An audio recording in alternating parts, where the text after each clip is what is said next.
وَأْتُوا الْبُيُوتَ مِنْ أَبْوَابِهَا وَاتَّقُوا اللَّهَ لَعَلَّكُمْ تُفْلِحُونَ صدق اللہ العظیم۔ شروع اللہ کے نام سے جو بے حد مہربان نہایت رحم کرنے والا ہے۔ اور پوچھتے ہیں صحابہ کرام آپ سے، نئے چاند کا حال ہے، آپ کہہ دیجئے کہ یہ اوقات مقررہ ہیں لوگوں کے واسطے اور حج کے واسطے، اور نیکی یہ نہیں کہ گھروں میں آؤ ان کی پشت کی جانب سے، اور لیکن نیکی یہ ہے کہ جو کوئی ڈرے اللہ سے، اور گھروں میں آؤ دروازوں سے اور اللہ سے ڈرتے رہو تاکہ تم مراد ہو۔ یہ سورۃ البقرہ کی آیت نمبر 189 ہے۔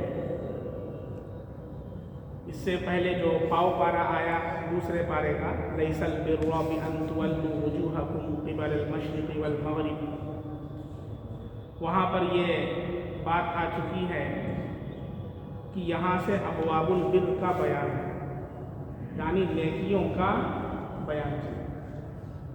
چنانچہ اس کے تحت سب سے پہلا حکم قصاص کا ہے، پھر دوسرا حکم وصیت کا، تیسرا حکم اور چوتھا صوم یعنی روزے کا۔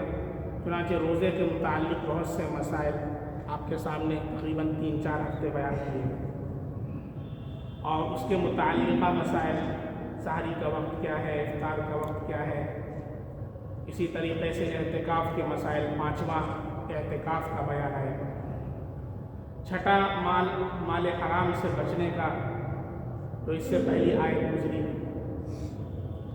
اب یہاں سے اللہ رب العزت 2 آیتوں میں حج اور جہاد کے احکام کو بیان کیا۔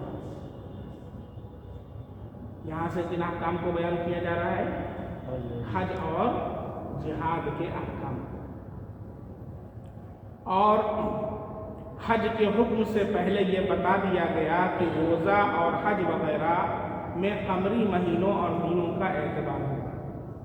حج بھی چاند کے حساب سے ہوگا، روزہ بھی چاند کے حساب سے، قمری مہینوں کا اعتبار کیا جائے گا۔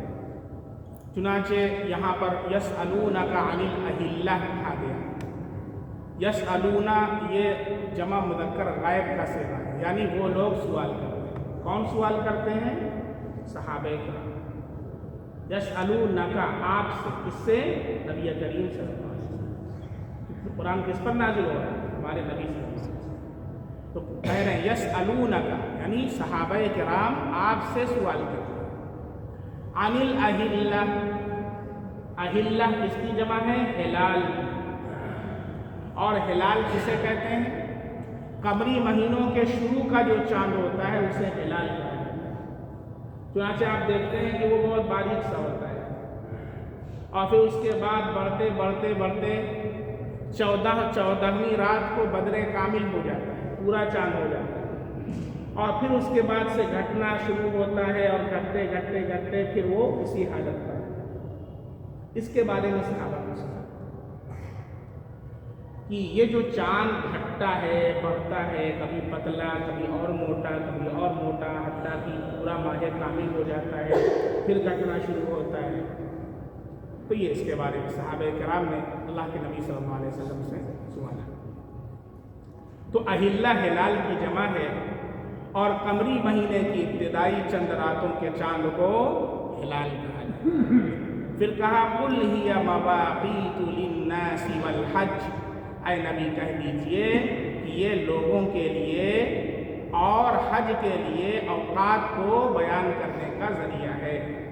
تو میقات، یہ مواقیت کس کی جمع ہے؟ میقات۔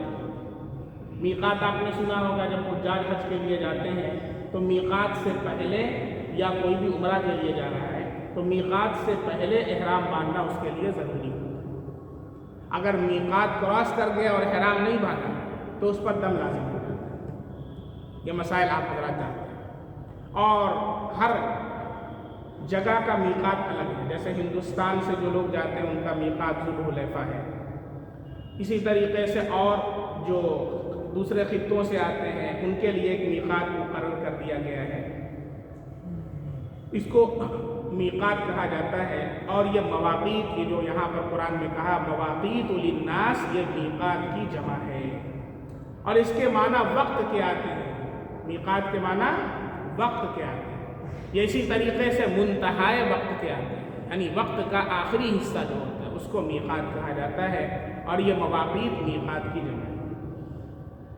اب یہاں پر پہلی آیت میں صحابہ کرام کا ایک اور سوال آیا تھا اس سے پہلے، یہاں پر ایک آیت آئی تھی وَإِذَا سَأَلَكَ عِبَادِي عَنِّي فَإِنِّي قَرِيبٌ، اے نبی جب آپ سے میرے بندے سوال کریں میرے بارے میں تو آپ کہہ دیجئے کہ میں بہت قریب ہوں۔ اور ایک سوال یہاں پر آ گیا يَسْأَلُونَكَ عَنِ الْأَهِلَّةِ، صحابہ آپ سے سوال کرتے ہیں چاند کے بارے میں۔ اس طرح کے سوالات امام المفسرین حضرت عبداللہ بن عباس رضی اللہ تعالی عنہ، جن کو امام المفسرین کہا جاتا ہے، یہ تمام تفسیر کرنے والوں کے امام المفسرین ہیں، یہ فرماتے ہیں کہ رسول اللہ صلی اللہ علیہ وسلم کے صحابہ کرام کی ایک شان یہ ہے کہ صحابہ کرام نے آپ سے جو سوالات کیے ہیں وہ اور نبیوں کی امتیں جو تھیں ان سے بہت کم ہیں۔ آپ صلی اللہ علیہ وسلم کے ادب، آپ کے وقار کے پیش نظر، آپ صلی اللہ علیہ وسلم کے روب کے پیش نظر صحابہ کرام نے بہت کم سوالات کیے، چنانچہ قرآن کریم کے اندر بھی وہ سوالات مقبول ہیں اور ان کی تعداد تقریباً 14 ہے۔ قرآن کریم میں جو صحابہ کرام کے سوالات مذکور ہیں وہ کتنے ہیں؟ 14 ہیں۔ ابھی ایک دیکھیے وَإِذَا سَأَلَكَ عِبَادِي، یہ دوسرا سوال ہو گیا يَسْأَلُونَكَ عَنِ الْأَهِلَّةِ، اسی طریقے سے 6 اور سوالات ہیں جو سورۃ البقرہ کے اندر ہیں، کتنے ہو گئے؟ 8، اور 6 دیگر سوالات ہیں جو دیگر سورتوں کے اندر مذکور ہیں، تو یہ کل ملا کر کے کتنے ہو جاتے ہیں؟ 14 سوالات جو قرآن کریم کے اندر منقول ہیں، اور بقیہ احادیث کے اندر صحابہ کرام کے بہت سارے سوالات بیان کیے ہیں۔ یہاں پر صحابہ کرام نے جو سوال کیا ہے چاند کے بارے میں، تو اس کا 2 مقصد ہو سکتا ہے۔ پہلا مقصد چاند کی حقیقت کے بارے میں سوال، دوسرا حکمت اور مصلحت کے بارے میں سوال۔ سوال کا 2 نظریہ ہوتا ہے، ایک تو انسان حقیقت کو جاننا چاہتا ہے، اور دوسرا اس میں حکمت کیا ہے اللہ، بات سمجھ میں آ رہی؟ صحابہ نے جو پوچھا ہے کہ اللہ کے نبی یہ چاند جو ہے، یہ جو گھٹتا بڑھتا ہے اس کی حقیقت کیا ہے، کیوں گھٹتا بڑھتا ہے؟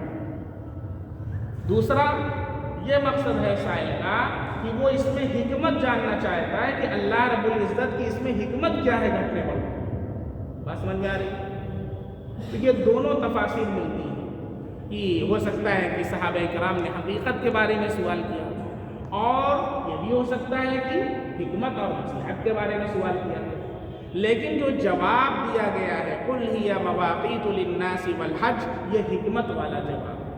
کون سا جواب؟ حکمت والا جواب، مصلحت والا جواب، حقیقت والا جواب نہیں دیا گیا۔ کیوں؟ اس لیے کہ سب سے پہلا صحابہ کرام سے یہی امید ہے، صحابہ کرام سے یہی توقع ہے کہ صحابہ کرام حکمت اور مصلحت کے بارے میں سوال کریں، کیونکہ کسی بھی چیز کی حقیقت تک پہنچنا یہ کما حقہ ممکن نہیں، ہر انسان کے بس کی بات نہیں ہے کہ ہر چیز کی ماہیت کو تلاش کر لیں، اس لیے صحابہ کرام کا یہی ہوگا۔ دوسری چیز اس میں حکمت اور مصلحت کو جاننے ہی میں ہم لوگوں کی بھلائی ہے، اس لیے قرآن کریم نے جو جواب دیا ہے وہ حکمت اور مصلحت کے پیش نظر ہے۔ چنانچہ قرآن کہتا ہے قُلْ هِيَ مَوَاقِيتُ لِلنَّاسِ وَالْحَجِّ، یعنی یہ جو چاند کی گھٹنے بڑھنے میں جو حکمت اور مصلحت ہے، تو حکمت اور مصلحت یہی ہے کہ اللہ رب العزت نے اسے لوگوں کے لیے اوقات کے متعین کرنے اور حج کے لیے اوقات کے متعین کرنے کا ذریعہ بنایا، یعنی حج کے اوقات بھی اس سے متعین کیے جاتے ہیں، روزے کے احکام بھی اس سے متعین کیے جاتے ہیں، اور اسی طریقے سے بہت سارے شرعی احکام جو ہیں وہ چاند سے متعلق ہوا کرتے ہیں، اگرچہ کچھ احکام سورج سے بھی متعلق ہیں، لیکن اس کا یہ مطلب نہیں ہے کہ چاند کو بالکلیہ چھوڑ دیا جائے۔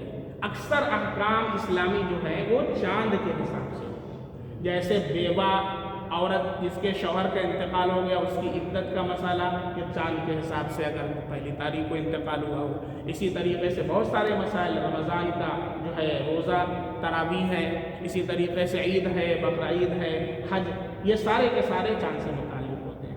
اس لیے علماء کرام نے بیان کیا ہے کہ چاند کی تاریخ کا مسلمانوں کی ایک جماعت ایسی ہونی چاہیے کہ جو اس کو یاد رکھے اور اپنے خط اور کتابت میں، اپنے لکھنے پڑھنے میں استعمال کرے۔ کم سے کم ایک جماعت مسلمانوں کی ایسی ہونی چاہیے۔ اگر ایسا ہوا خدا نخواستہ کہ کوئی چاند کی تاریخ ہی نہیں استعمال کر رہا ہے، کسی کو معلوم ہی نہیں کہ آج چاند کی کون سی تاریخ ہے، اور سب نے چھوڑ دیا ہے، تو سب کے سب اس کے گنہگار۔ یہ فرض کفایہ ہے۔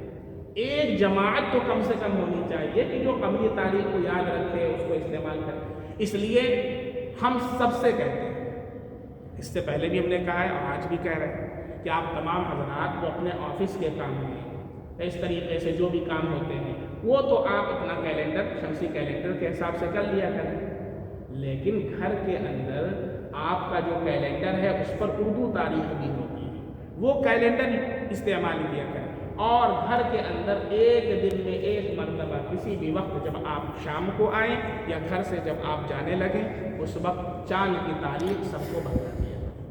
اور شادی وغیرہ کے اندر بھی، نکاح وغیرہ کی تاریخ میں بھی چاند کی تاریخ کو ترجیح دیں۔ تو اس سے کیا ہے کہ ہم سب لوگ چاند کی تاریخ کو بھی استعمال کریں گے اور ہمیں چاند کی تاریخ یاد بھی رہے گی اور فرض کفایہ بھی ادا ہو جائے گا۔ ورنہ دیکھا جائے تو صرف رہ کے صرف مدرسے کے اندر اور مکاتب کے اندر تھوڑا بہت باقی رہ گئی ہے، ورنہ اکثر جگہ دیکھا جاتا ہے کہ چاند کی تاریخ سے لوگ ناواقف ہوتے ہیں۔ اسلامی جو کیلنڈر ہے اس کا استعمال کرنا مسلمانوں کے لیے فرض کفایہ ہے۔ تو اس لیے ہمیں چاہیے کہ ہم اپنے کچھ چیزوں کے اندر چاند کی تاریخ کا بھی حساب رکھا کریں تاکہ ہم فرض کفایہ کو ادا کرنے والے بن جائیں اور گناہوں سے بچنے والے بن جائیں۔ اور عرب کا ایک دستور قرآن نے آگے بیان کیا ہے کہ اہل عرب کا یہ دستور تھا زمانے جاہلیت کا کہ جب کوئی احرام باندھ کر کے گھر سے نکلتا تھا اور پھر اسے کوئی ضرورت پیش آتی گھر میں آنے کی، تو اب وہ گھر کے اسی دروازے سے گھر اندر نہیں آتا، بلکہ وہ گھر کے پیچھے جاتا اور اس میں نقب لگا کر کے تب پیچھے سے گھر میں آتا تھا۔ اور ان لوگوں کا یہ عقیدہ تھا کہ گھر کے اگلے دروازے سے آنا یہ گناہ ہے، جبکہ ایسا کچھ نہیں، شریعت میں ایسا کچھ نہیں ہے۔ اگر آپ احرام باندھ کر کے گھر سے نکل گئے اور پھر کوئی ضرورت پیش آ گئی اور گھر میں آنا پڑا، کوئی چیز بھولی گئی، تو آپ آ سکتے ہیں، کوئی مسئلہ نہیں، آپ آئیے گھر کے اندر اور گھر میں آ کے اپنا سامان لے کے چلے جائیے۔ لیکن اہل عرب کیا کرتے تھے، اگر احرام باندھ کر کے حج کے لیے گھر سے باہر نکل گئے، اب ان کو کوئی ضرورت پیش آئی اور گھر میں آنا پڑا، تو کہتے تھے نہیں، اب گھر کے دروازے سے ہم گھر میں نہیں جا سکتے، اس لیے کہ یہ بہت گناہ کی بات ہے، اپنے سے دین بنا لیا اور پیچھے سے، گھر کے پیچھے سے وہ نقب لگا کر کے، نقب سمجھتے ہیں دیوار کا، وہاں سے راستہ بنا کر اور کھود کر کے اس میں سے سوراخ بنا کر کے اور پھر اس میں سے گھس کر کے آئے۔ تو قرآن کہتا ہے لَيْسَ الْبِرُّ بِأَن تَأْتُوا الْبُيُوتَ مِن ظُهُورِهَا، یہ کوئی نیکی نہیں ہے کہ تم گھر کو آؤ اس کے پیچھے کے حصے سے، اس میں کوئی نیکی نہیں ہے۔ جو نیکی کے کام ہیں وہ کیا ہے؟